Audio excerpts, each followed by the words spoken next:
Bonjour à toutes, à tous，大家好 ，Bienvenue sur ma chaîne，欢迎来到我的频道。Je suis Céline. Est-ce que vous entendez parler du ton du pinyin? C'est un élément très important d'une syllabe. Dans ma vidéo du pinyin, je vous ai présenté le rapport entre un pinyin et une syllabe. Généralement, un pinyin est considéré comme une syllabe qui est composée par trois parties, une initiale, une voyelle et un ton. Dans cette vidéo, on va se concentrer sur le ton du pinyin. Je vais vous le présenter en trois questions. D'abord, qu'est-ce que c'est? Ensuite, comment les écrire? Finalement, comment les prononcer? Qu'est-ce que c'est? Si l'on donne une métaphore au ton du pinyin, il me semble qu'ils sont comme la portée de la musique. Voyez cette image. Ce sont des notes musicales, sans portée de la musique. On ne connaît pas le ton, la hauteur de chaque note. De plus, il est aussi difficile de lire et distinguer de mêmes notes musicales. Le système du pinyin est pareil. Les notes musicales sont comme l'ensemble des initiales et de voyelles. Le ton donne la hauteur pour une bonne prononciation et aussi pour différencier des homonymes. Le pinyin est composé de 5 tons. On les nomme premier ton, deuxième ton, troisième ton, quatrième ton, cinquième ton. Le cinquième ton, on l'appelle aussi le ton neutre. Comment les écrire? Ils sont similaires à l'accentuation française. Premier ton, comme en tiré court. Deuxième ton, comme l'accent aigu en français. Troisième ton, comme en 3 en verse. On l'écrit, il y a 2 traits. D'abord en accent grave, ensuite en accent aigu. Ce ton semble une combinaison de l'accent aigu et de l'accent grave. Quatrième ton, comme l'accent grave en français.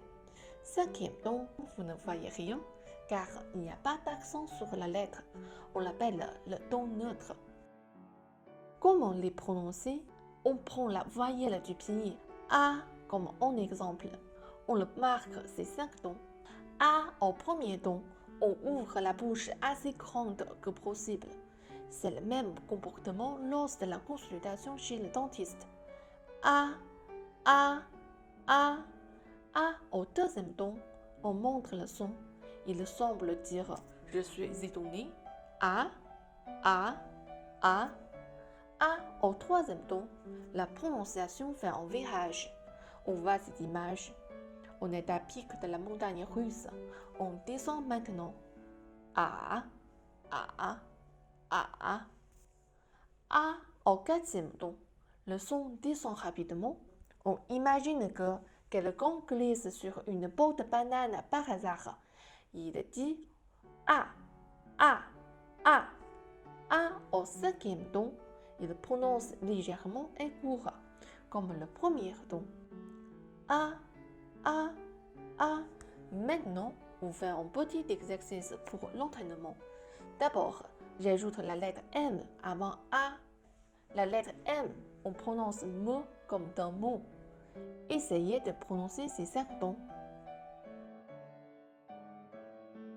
La réponse ma, ma, ma, ma, ma. On continue. J'ajoute I après A. Il devient la voyelle E dans le pinyin. Essayez de prononcer cette voyelle en 5 tons. E, E, E, E, E.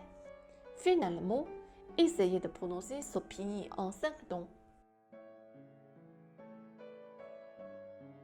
Mais, mais, mais, mais, mais. Vous voulez apprendre plus de prononciation? Laissez-moi en commentaire. Si vous aimez ma vidéo, n'hésitez pas à vous abonner à la chaîne. Merci de me voir regarder. Au revoir. Bye bye.